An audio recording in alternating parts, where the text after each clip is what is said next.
Gene therapy এবং CRISPR technology, এই দুটো জিনিস আমাদের ক্যান্সার ট্রিটমেন্টের ফিউচারটাকে রেভলিউশনাইজ করে দেবে। কিভাবে? আগে বলি ক্রিসপার থেরাপি জিনিসটা কি। ক্রিসপার এক ধরনের টেকনোলজি যেটায় আমাদের যেখানে ক্যান্সার সেল আছে সেই প্রত্যেকটা ক্যান্সার সেলের মধ্যে কিছু মিউটেশন থাকে। সেই মিউটেশনগুলো তার ডিএনএ বা আরএনএতে ডিটেক্ট করা যায়।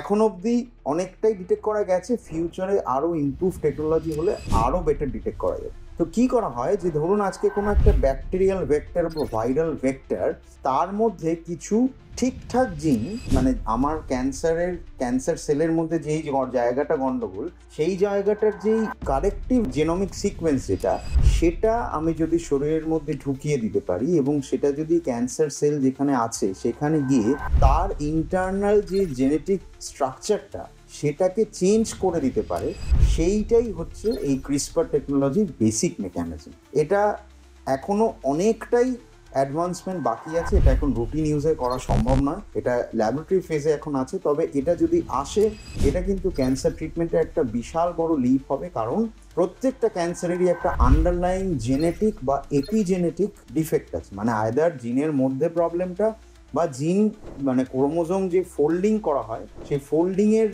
মধ্যে যেই প্রোটিনগুলো ইনভলভ, সেই প্রোটিনের মধ্যে গন্ডগোলটা, সেই ডিফেক্টটাকে যদি আমরা প্রিসাইসলি হিট করতে পারি with the help of CRISPR technology, সেটা হবে আলটিমেট অফ ক্যান্সার ট্রিটমেন্ট। ধন্যবাদ।